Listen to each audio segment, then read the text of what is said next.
Louvado seja o nome do Senhor. Sempre é um temor muito grande quando nós subimos aqui para poder pregar a palavra do Senhor e as pernas elas permanecem bambas, né? E aí quando chega alguém e diz assim, pastor, aí parece que esse peso ele multiplica muitas vezes, porque eu sei qual é a profundidade dessa palavra. Não é um reconhecimento, simplesmente um reconhecimento humano, mas é um chamado a qual o Senhor tem para alguns homens e mulheres, e isso tem um peso muito grande. Né? Mas sem mais delongas, eu quero te convidar para abrir sua Bíblia comigo no livro de Isaías, capítulo de número 53, e nós vamos ler hoje um pouco do Novo Testamento, na verdade dos Evangelhos, alguns textos de Mateus, Marcos, Lucas e João. E eu peço a Deus a graça para poder transmitir aquilo que o Senhor tem falado no meu coração nesses dias. Nesses últimos dias eu tenho estudado um pouco sobre o pecado, as suas consequências, e isso tem gerado um confronto muito grande no meu coração. Porque cada vez que a gente estuda a palavra do Senhor, ela tem o poder de moldar e mudar aquilo que nós somos. E enquanto eu fazia esses estudos sobre o pecado, sobre as suas consequências, sobre a devastação do pecado, eu me deparei mais uma vez com uma frase que ela mexeu muito comigo. E a frase, um grande pregador, ele falou que Jesus, o ministério humano de Jesus, foi um ministério fracassado. E aquilo dali gerou um peso terrível dentro do meu coração, e eu fui estudar sobre o ministério de Jesus. Porque dentro do meu coração, por tudo aquilo que eu já vivi com Cristo, eu não consigo enxergar o ministério fracassado. Pelo contrário, o que eu mais vejo é o quanto o ministério de Jesus ele não foi perfeito. Porque se falasse que ele foi perfeito, significava dizer que ele parou lá. Mas o ministério de Jesus ele é perfeito. Porque ele ecoa até os dias de hoje e continuará ecoando até a eternidade. Então, como um bom leitor, como um bom estudioso da palavra do Senhor, eu fiquei conformado com aquela palavra daquele cara. Mas eu quero que você abra comigo Isaías capítulo número 53, vamos fazer a leitura e a gente vai dar continuidade à mensagem a qual o Senhor tem colocado no meu coração para compartilhar com você essa noite. Isaías 53, versículo número 4 e 5. E diz assim a palavra do Senhor: certamente Ele suportou nossas dores e carregou nossas tristezas. Contudo, nós o consideramos atingido, ferido de Deus e afligido. Porém, Ele foi ferido por nossas transgressões. Ele foi esmagado por nossas iniquidades, e o castigo que nos traz a paz estava sobre ele. E pelos açoites que o feriram, nós somos curados. Te louvamos uma vez mais, Senhor, pela tua bondade, fidelidade e misericórdia. Muito obrigado, Senhor amado, em nome de Jesus, porque se o culto tivesse terminado aqui, sairíamos já com uma porção, Senhor amado, sobrenatural, porque a tua graça, ela se estabelece desde o momento onde alguém curva o seu coração, até o último amém. Mas nós te pedimos essa noite, o Espírito Santo, em nome de Jesus, para que o Senhor nos auxilie nessa mensagem, nos auxilie a abrir o nosso coração para receber essa palavra, e que ela ecoe nas nossas vidas com o peso a qual ela foi narrada, ela foi escrita, ela foi inspirada para ecoar, e gere a transformação que seja necessário de acordo com a vida de cada um, em nome de Jesus, amém. Como eu dizia, foi fenomenal escutar isso da voz daquele pregador. É claro que ele traz todo um contexto falando sobre isso, e ele também não ele narrou essa sentença desastrosa acerca do ministério de Jesus, e aí isso gerou uma indignação no meu coração, porque só alguém não conhecendo a Cristo, só alguém que não se permitiu ter esse contato com Cristo, falaria algo tão terrível, falaria algo tão devastador. acerca do homem mais importante de toda a existência, chamado Jesus Cristo. E isso, como eu falei, apesar de ter gerado uma indignação no meu coração, também me gerou um forte desejo de mergulhar nas Escrituras. E aí, eu fui fazer justamente isso.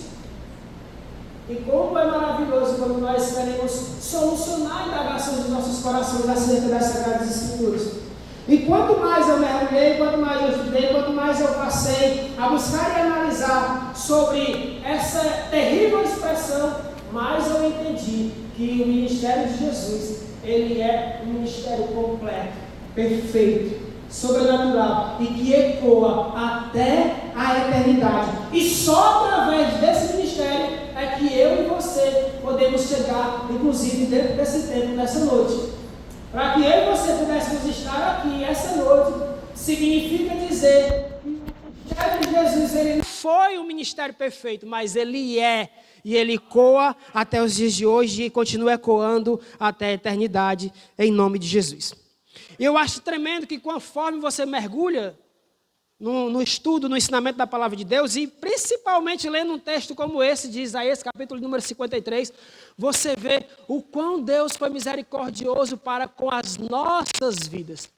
Porque a palavra de Deus fala que o Senhor, Ele nos amou de uma tal forma que Ele entregou aquilo que Ele tinha de mais precioso. E o que era que Ele tinha de mais precioso?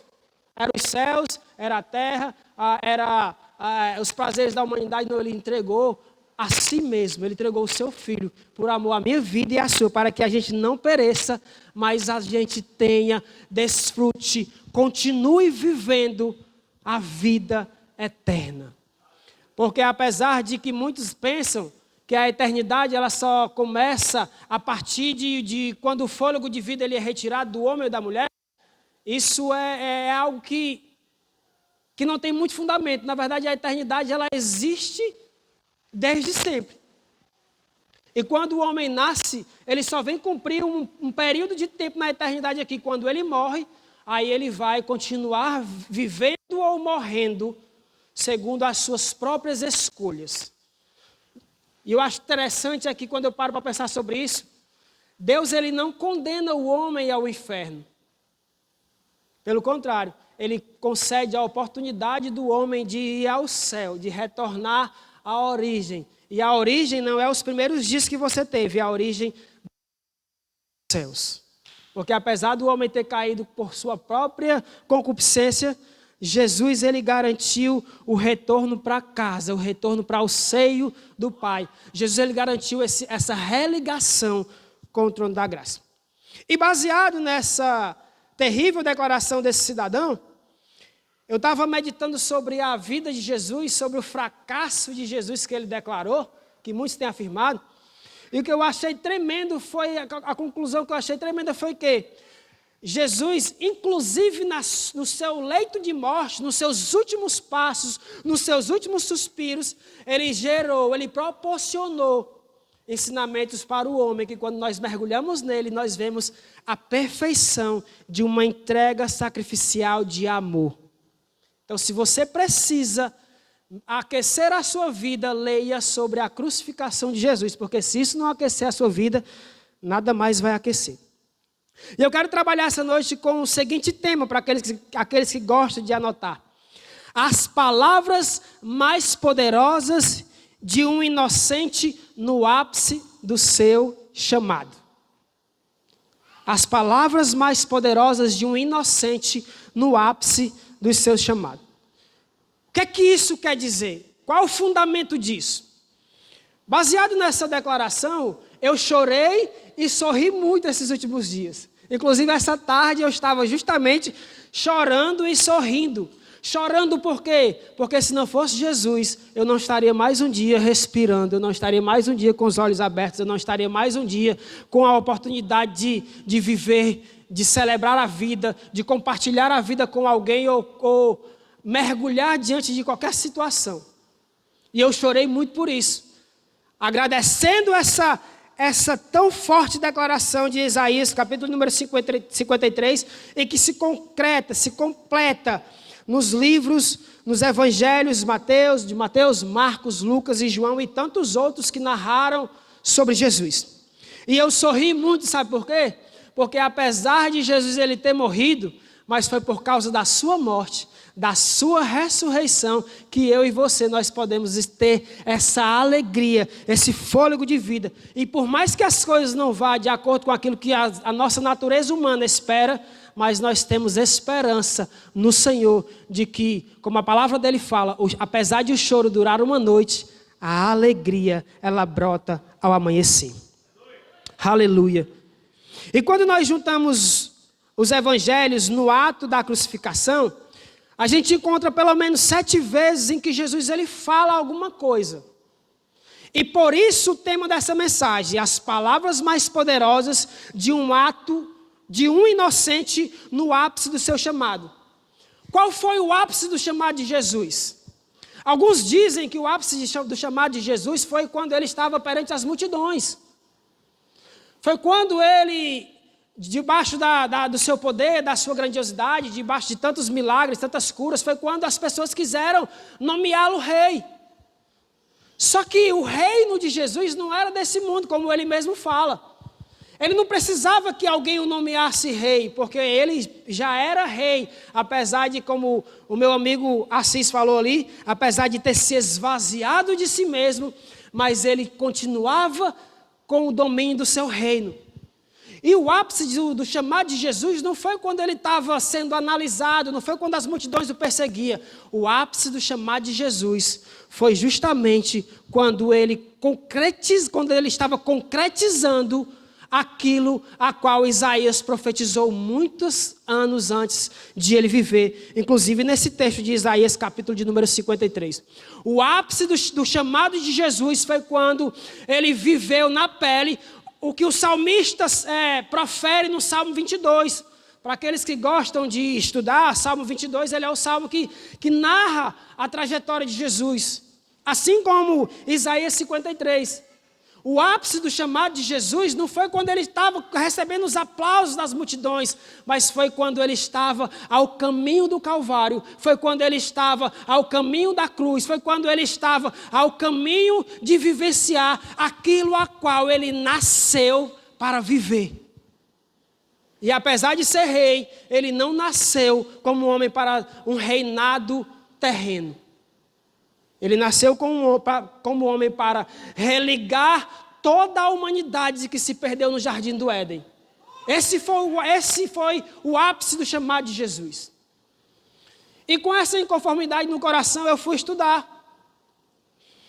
E muitos ensinamentos foram declarados por Jesus na cruz do Calvário. O primeiro deles está em Lucas, capítulo de número 23. É claro que tem outros e nos outros evangelhos, mas eu vou me ater aos que eu anotei. Lucas, capítulo de número 23, versículo de número 34. Por favor, Pedrinho. Lucas 23,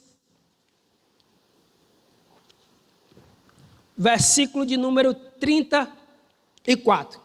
Essa é a primeira expressão, essa é a primeira palavra, essa é a primeira declaração de Jesus no ápice do seu ministério.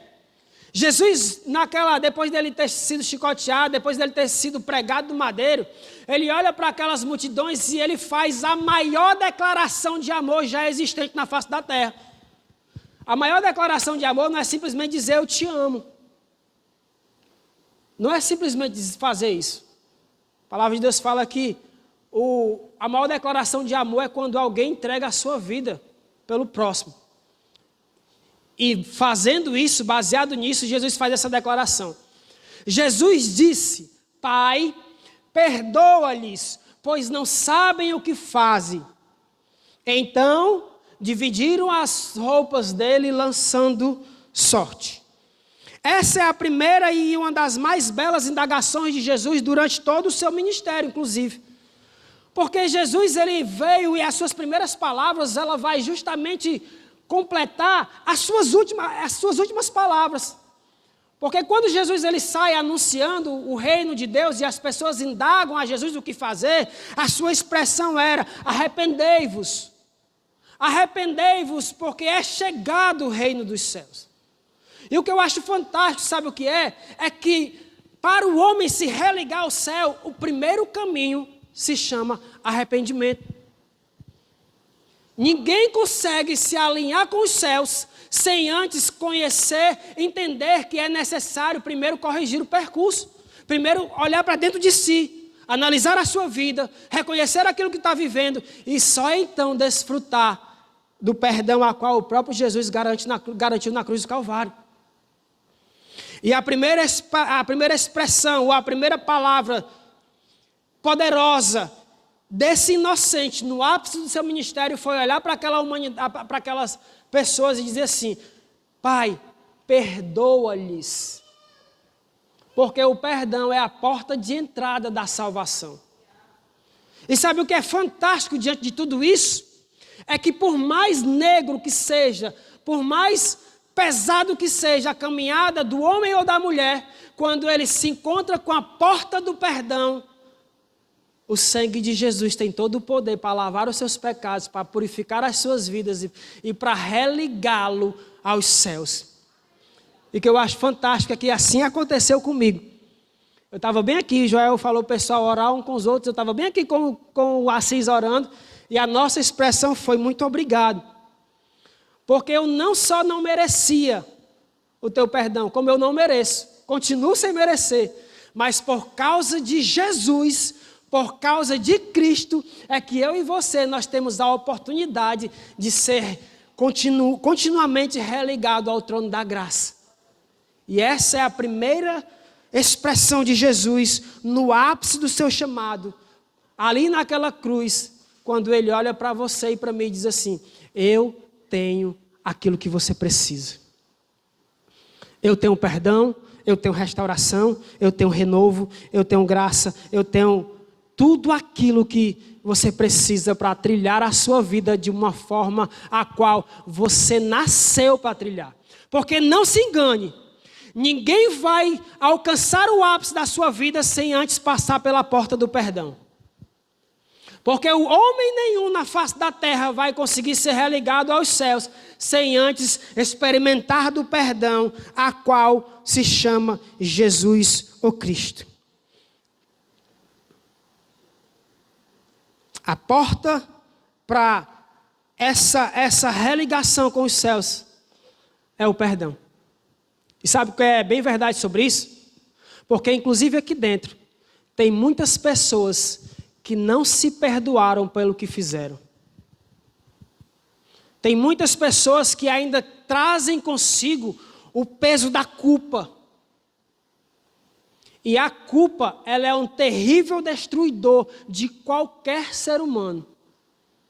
Esses dias eu estava conversando com um, até convidei ele para vir aqui para o culto essa noite, mas ele não veio. E ele estava dizendo para mim: como pode? Passei tantos dias limpo, tantos dias buscando, tantos dias bem, mas eu caí de novo. Eu olhei para ele, na verdade eu não olhei, era 12h30 da manhã, eu escrevendo no celular, eu fui e disse para ele: você só vai conseguir trilhar a sua vida quando você conseguir alinhar o seu coração com o Senhor. E para isso é necessário que você receba o perdão de Deus pelos seus pecados, para os seus pecados.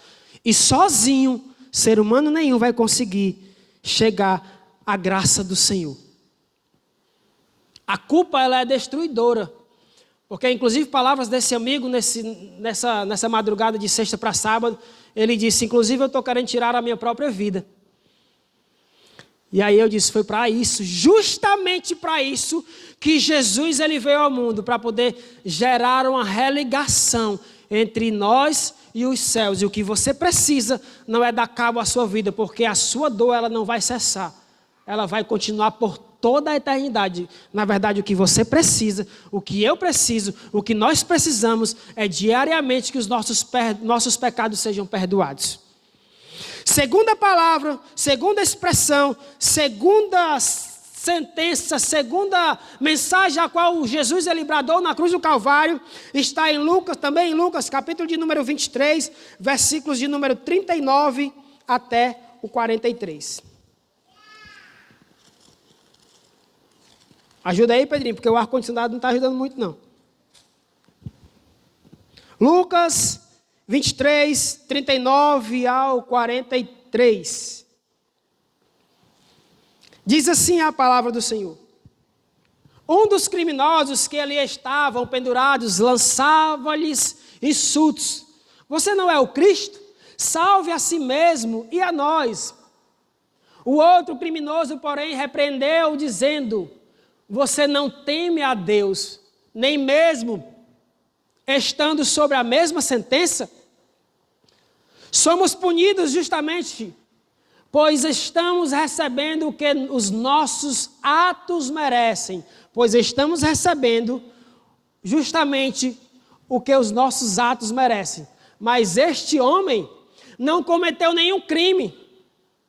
Então ele disse: Jesus, lembra-te de mim quando entrares no teu reino. E aí Jesus ele salta, ele fala a segunda palavra da cruz.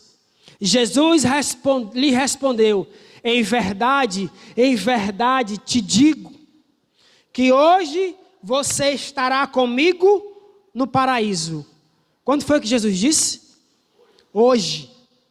Hoje você estará comigo no paraíso. E a segunda palavra da cruz, ela é uma palavra de esperança. Porque só o Senhor é aquele que pode proporcionar, após esse reconhecimento dos pecados, é Ele que pode proporcionar esperança.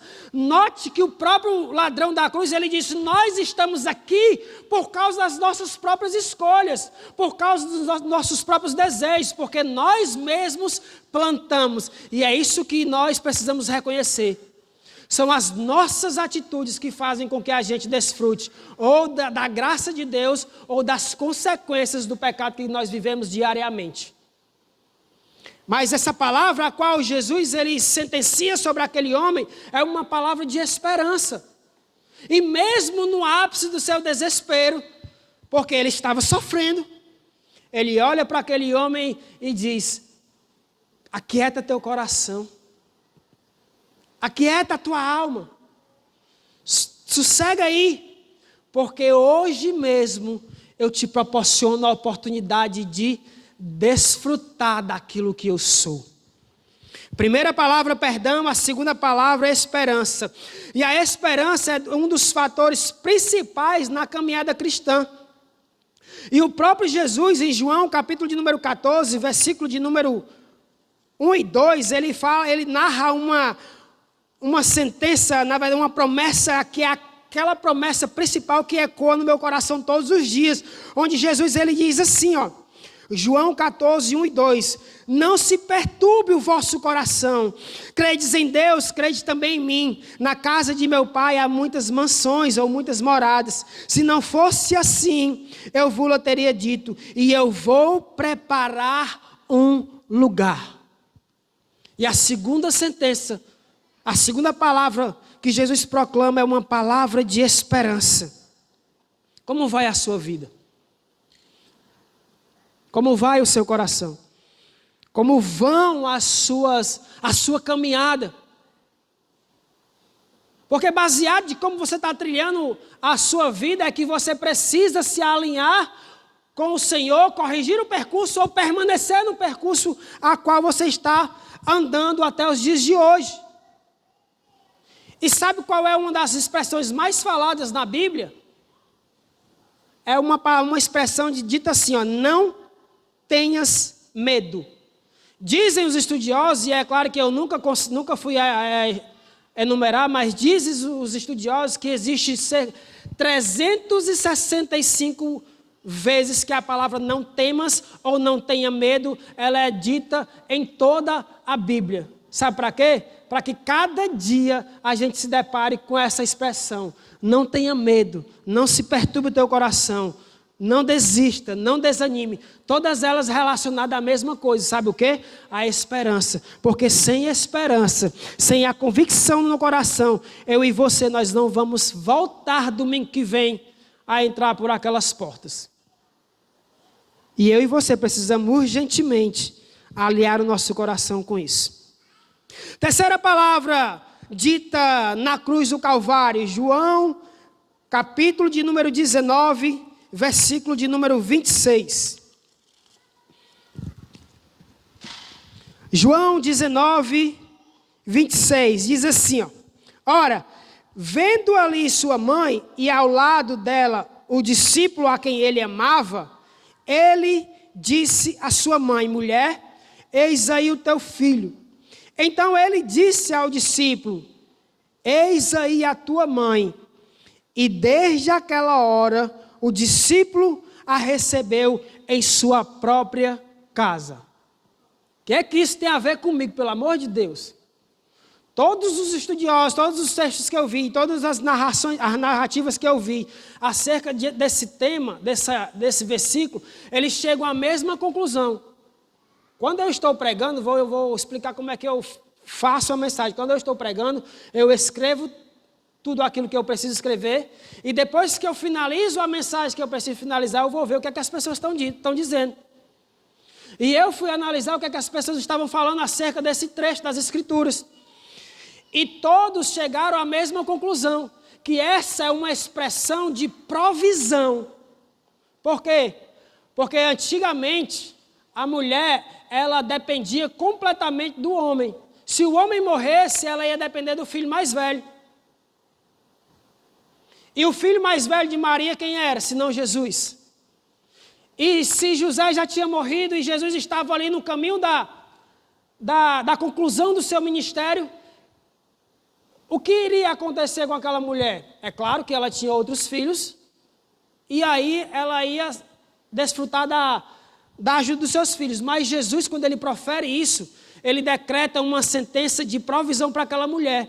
E é muito forte quando você pensa sobre isso, porque a Bíblia relata, isso não são palavras nossas, mas da Bíblia, que desde aquele exato momento, o discípulo a qual amava Jesus, ou que Jesus o amava, que aqueles que estudam sabem que era o próprio João, o João que escreve esse texto, João do Apocalipse, ele fala que desde aquele exato momento João recebe aquela mulher na sua casa.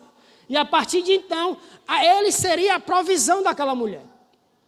E da mesma forma, quando o Senhor ele se achega nas nossas vidas, que nós reconhecemos essa graça, esse favor, naquele exato momento passa a habitar conosco a provisão a qual eu e você nós precisamos.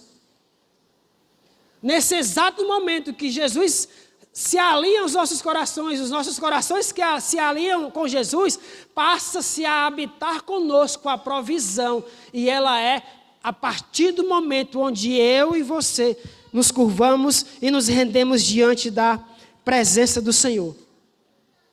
E tem um judeu que eu sigo, que o Assis me apresentou, e eu estava vendo uma das expressões da explicação que ele estava falando sobre um texto que Deus fala para Moisés. Quando ele chama Moisés, ele diz assim, ó, Moisés, vai ao povo. Aí Moisés pergunta, como é que eu vou ao povo? O que é que eu vou dizer para o povo? O que é que eu vou dizer para os anciões? Aí Deus manda ele dizer assim, ó, diga para eles que o eu sou te enviou. E quando eu fui ver a explicação desse cara, ele diz que quando o Senhor envia Moisés àquela situação ali, ele diz que essa expressão, o eu sou te enviou, significa dizer, eu sou aquilo que você precisa que eu seja. E é justamente isso que Jesus ele faz com aquela mulher. Quando ele diz assim, ei, mulher, eis aí o teu filho, ele está dizendo assim, ó, mesmo que eu parta, mas quando eu tenho a mão, quando eu coloco a mão, por mais que eu parta, a provisão, ela não se afasta. E aí Jesus, ele proporciona a provisão a qual aquela mulher estava precisando. E eu te pergunto essa noite, qual é a provisão que você está precisando? Eu converso com minha mãe todos os dias. Ela mora no interior, aqui de Fortaleza, região metropolitana. E ela sempre faz a mesma indagação, e eu já contei isso várias vezes aqui. Ela pergunta assim, como é que está o dia? Tá bom ou está ruim? Foi produtivo ou não? Aí eu sempre digo a mesma coisa. O dia está conforme o Senhor programou. Porque sendo pouco ou ruim, Ele é que sabe qual é o tamanho da provisão que eu preciso para o dia de hoje. E por mais que falte ou que sobre, significa dizer que a provisão ela habita dentro de onde eu estou. E é independente se eu estou no cume do monte ou se eu estou no mais profundo do vale. A provisão, ela está onde nós estamos, porque a nossa provisão se chama Jesus o Cristo. Aquele que no ápice do seu ministério, ele declarou palavras tão poderosas de alinhamento com as nossas vidas. Quando Jesus ele diz assim, ó, eu sou. Ele está dizendo assim, ó, eu sou a cura, eu sou a restauração, eu sou a provisão, eu sou a alegria, eu sou a paz, eu sou a bondade, eu sou a felicidade, eu sou aquilo que você está precisando que eu seja neste exato momento. É perfeito quando eu vejo que Jesus ele não teve um ministério fracassado. Pelo contrário, o ministério de Jesus ele é perfeito. Capítulo de número 19 de João, versículo de número 28, é lembrada a quarta palavra da cruz.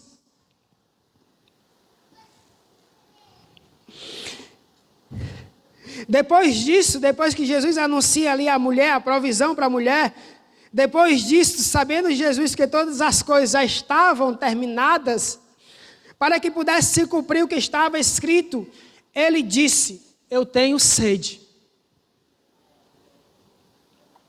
E essa expressão, eu tenho sede, é uma expressão que conota humanidade. Porque apesar de Cristo ser Deus, mas ele se esvaziou de si mesmo e ele tinha as necessidades dele. E como humano, ele experimentou as mesmas coisas que eu e você experimentamos. Ele passou pelas mesmas dores, pelas mesmas dificuldades, pelas mesmas situações. Só que com uma diferença, ele era aquele que estava sem pecado.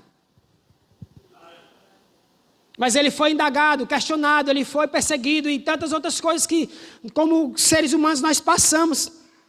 E desde que o mundo é mundo, uma das vontades de Deus é justamente trazer essa realidade às nossas vidas de que Jesus, como homem, ele passou por essas situações para mostrar para mim e para você que é possível resistir às dores das nossas vidas. Tenho sede conota uma expressão de humanidade. Jesus revela a sua humanidade nos momentos de crise. Para que entendamos que nós também precisamos reconhecer a nossa fragilidade. Eu estava lá atrás, ali na intercessão, orando e a oração que me pesou no coração foi para justamente reconhecer isso. Algumas pessoas estavam lá. Que nós precisamos abrir mão do nosso orgulho, da prepotência, da vaidade, da soberba e vivenciar aquilo que o Senhor nos chamou para viver. E como seres humanos nós temos uma necessidade de apoio, de ajudar uns aos outros, de socorrer uns aos outros. Mas para que isso aconteça é necessário justamente abrir mão do orgulho, da vaidade, da soberba, da prepotência e de tantas outras coisas que pesam e afastam o coração do homem e que os tornam como super-heróis, como super-homem. E Jesus vem e mostra a sua humanidade. E a quinta expressão da cruz, a quinta palavra da cruz está em Marcos capítulo de número 15, versículo de número 34. E foi essa o motivo das minhas mais calorosas lágrimas. Marcos capítulo de número 15, versículo de número 34. Então, por volta das 3 horas da tarde, Jesus bradou em alta voz, Eloi, Eloi, lema sabachthani, que traduzido quer dizer, meu Deus, por que me abandonaste? Essa expressão, ela conota o significado de solidão. O texto de Romanos, capítulo de número 3, versículo de número 23, fala que todos pecaram e separados estão da glória de Deus. Quando eu li esse texto, essa narrativa de Jesus, essa expressão de Jesus, que eu lembrei de Romanos 3, 23, um peso muito forte no meu coração, ele me fez ir às lágrimas. Sabe por quê? Porque o desejo do coração do homem de Deus desde sempre foi religar o homem a Deus. Mas lembra da expressão do ladrão da cruz? Ele disse: as nossas vontades, os nossos desejos nos fizeram chegar aqui. E os nossos pecados, aquilo que nós cometemos é aquilo que nos faz separação dos céus, nos faz separação de Deus. E para isso é que Jesus ele veio à cruz do Calvário, para quebrar essa separação e trazer para mim e para você a oportunidade de retornar à origem, retornar ao Senhor, retornar aos céus. Jesus, apesar de não ter cometido nada que o habilitasse a esse afastamento, o afastamento de Deus, experimentou a pior dor de toda a humanidade. A cruz sempre foi o menor problema de Jesus. Apesar disso parecer soar até como heresia, né? Mas a cruz sempre foi o menor problema de Jesus. Sabe por quê? Porque muitos homens foram crucificados antes de Jesus. E muitos outros também, depois de Jesus, foi crucificado. E quando o próprio Jesus ele faz essa declaração, Deus meu, por que tu me desamparaste? Ele não estava narrando isso por causa da cruz, não. Ele estava narrando isso por causa do pecado. Do pecado de toda a humanidade. E eu estava bem ali no meu cantinho, ali, orando e chorando e agradecendo a Deus e louvando ao Senhor. E eu não sabia o que era que eu estava fazendo. Eu sei que eu estava orando. Essa expressão, ela ecoou no meu coração de uma forma tão intensa que eu continuei chorando e eu escrevi e mostrei para o Assis. Para quem vive a eternidade, olha como isso é pesado. Para quem vive a eternidade, todo tempo afastado de Deus é um desespero. Para quem conhece, quem desfruta da eternidade, todo tempo distante de Deus tem que ser gerado como motivo de desespero.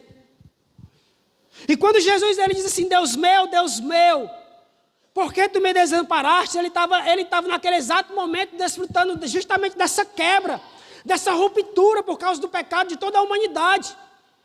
E como aquele que vive a eternidade, isso gerou um profundo desespero no coração do Senhor. Isso gerou um terrível desespero no coração de Jesus.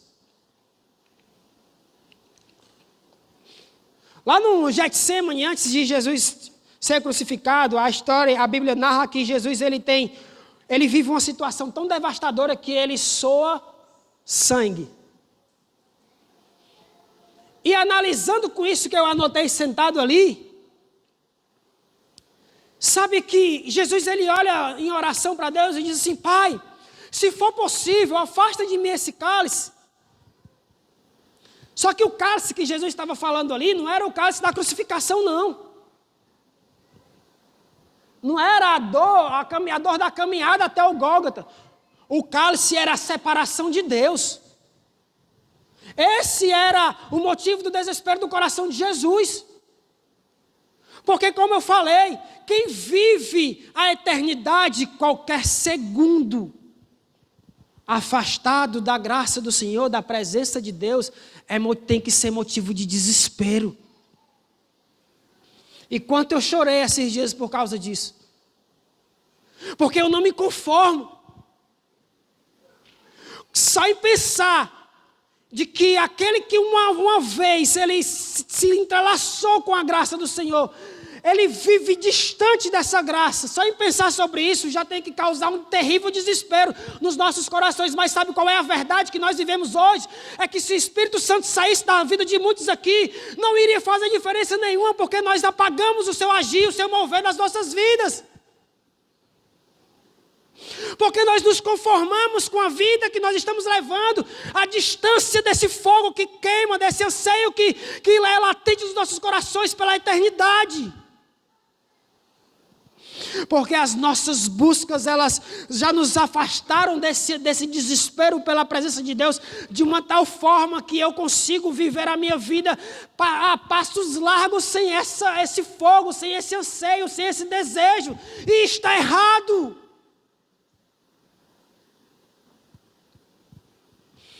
Deus meu, Deus meu.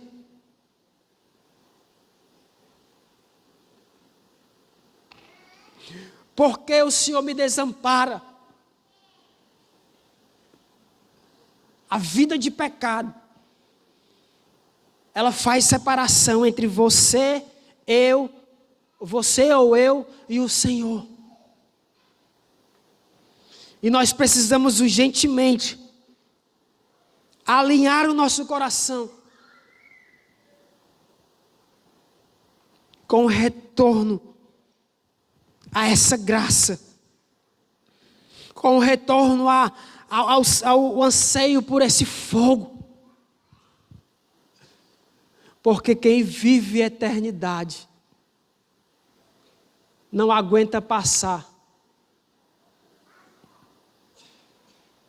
1 ano, 5 meses, 2 meses, 30 dias, 15 dias, 1 dia, meia hora, 30 segundos, não aguenta passar nem milésimos de segundo distante da graça do Senhor.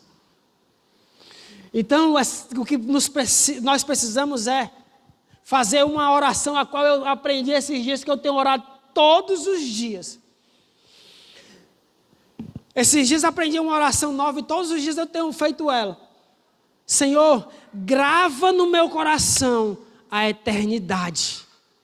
Porque se todas as vezes que eu pensar sobre a minha vida, eu lembrar da eternidade, eu vou continuar desejando os céus.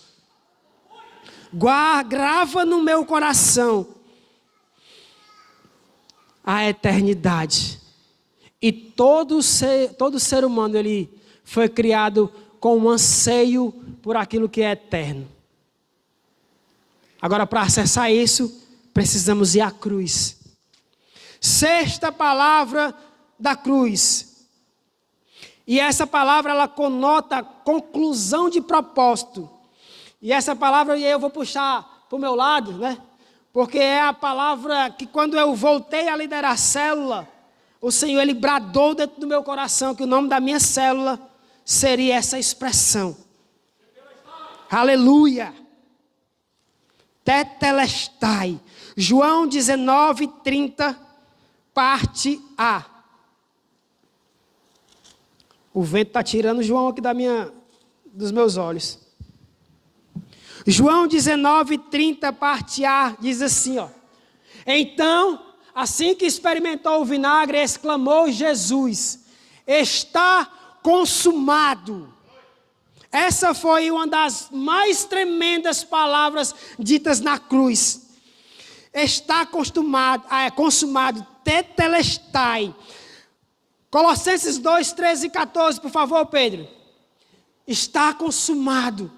Conclusão de propósito para aqueles que bradam, que bradaram, que vão bradar que o ministério de Jesus foi um ministério fracassado, precisam entender que o ministério de Jesus, ele é perfeito até o fim, porque ele não finalizou lá na cruz do Calvário, mas ele ecoa até hoje. E na cruz do Calvário ele finaliza dizendo: tetelestai, está consumado, o preço eu paguei, o preço foi pago, o preço da liberdade, da cura, da restauração, o preço do perdão, o preço da esperança, o preço daquilo que você precisa essa noite foi pago na cruz do Calvário, e por isso eu e você podemos ter acesso a esse anseio, a esse desejo, a esta pessoa. O apóstolo Paulo, em Colossenses 2, 13 e 14, ele narra um dos textos mais belos que me libertaram das cadeias que eu tinha. E a vós outros que estavam mortos pelas vossas transgressões e pela incircuncisão da vossa carne, vos deu juntamente com Ele, esse Ele é com Jesus, perdoando todos os nossos pecados.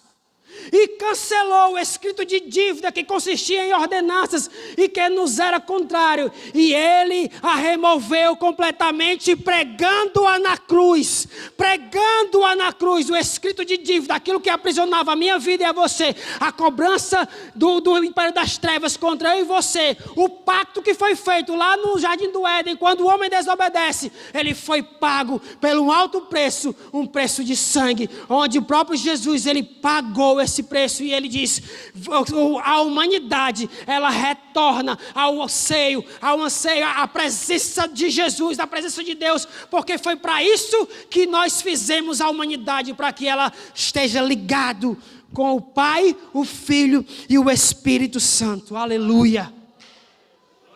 O castigo que nos trouxe a paz, o castigo que nos traz a paz, foi lançado sobre Jesus. E o profeta Isaías, tremendamente inspirado pelo Espírito Santo, ele narra isso em Isaías 53, porque o castigo que nos proporciona a paz foi sobre Jesus. Conclusão de propósito. Tetelestai. Eu imagino Jesus olhando para o império das trevas e bradando esse grito de vitória. Eu trouxe de volta aquilo que se perdeu no Jardim do Éden. Por meu intermédio, eu trago a humanidade de volta ao caminho a qual pode religar aos céus. E eu imagino isso, provocando uma confusão imensa em Satanás e seus demônios, achando que estavam finalizando a vida de Jesus com um fracasso, mas na verdade, Jesus ele estava simplesmente se levantando como o Rei da Glória. Como aquele que tem não um ministério fracassado, mas um ministério poderoso em si mesmo. E para finalizar, a última palavra da cruz, Lucas 23, 46. Aleluia! Louvado seja o nome do Senhor, aleluia! Aleluia, louvado seja o nome do Senhor. Lucas 23,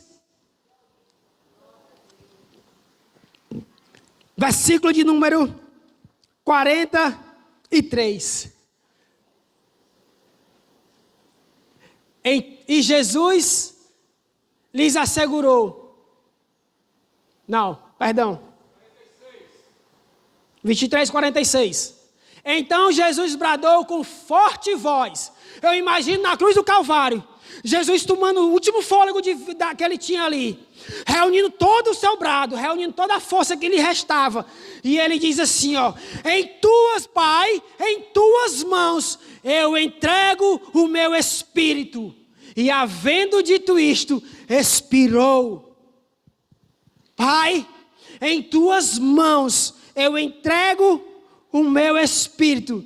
Sabe o que é que isso significa? Que aquela declaração que Jesus disse há pouco tempo, Deus meu, por que me desamparaste? Ela foi concluída, ela foi quebrada e ele pôde bradar de novo. Apesar de eu ter tido esse momento de separação, mas os céus, a comunhão, o partilhar da presença, o partilhar de todo o reino, de toda a glória, ele retorna ao meu domínio, porque como Deus, ele permanece com toda a direção, ele permanece com todo o poder. E ele disse: até tive separado do Pai por causa do pecado, mas eu retorno a toda a autoridade que me foi dada nos céus e na terra, porque apesar de muitos falarem que o sacrifício foi um fracasso, que o ministério foi um fracasso, Jesus foi o homem mais bem-sucedido da humanidade.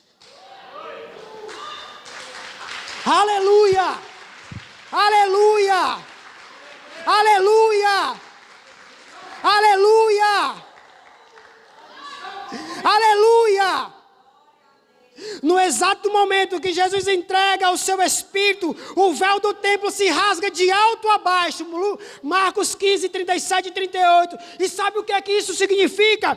Era Deus bradando à humanidade que por causa daquele ato perfeito do seu Filho, um novo e vivo caminho estava sendo aberto. Um novo e vivo caminho estava sendo liberado para que eu e você não desistisse da vida, mas olhasse para Jesus, aquele que é o autor e consumador de tudo que nós somos, que nós podemos ser, de tudo que os céus têm liberado sobre as nossas vidas, e dizer: é possível.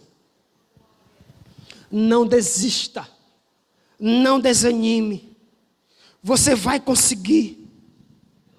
As 7 palavras da cruz foram as 7 palavras mais poderosas. São as 7 palavras mais poderosas que a humanidade ela pode ouvir, inclusive nos dias de hoje. Perdão, esperança, provisão, lembrar que somos humanos, saber que vai ter momento de solidão, mas existe uma conclusão de propósito e a nossa vida ela tem sentido. A nossa vida tem um sentido, porque nós nascemos para ser aquilo que os céus sempre tiveram como verdade acerca das nossas vidas, acerca de quem nós somos. E por mais que você tenha tido uma vida fracassada como eu tive também, há esperança de uma mudança de direção, por causa não do fracasso de um homem, mas por causa da maior perfeição que toda a humanidade, os céus e o inferno, um dia puderam enxergar com seus próprios olhos. Fique de pé em nome de Jesus.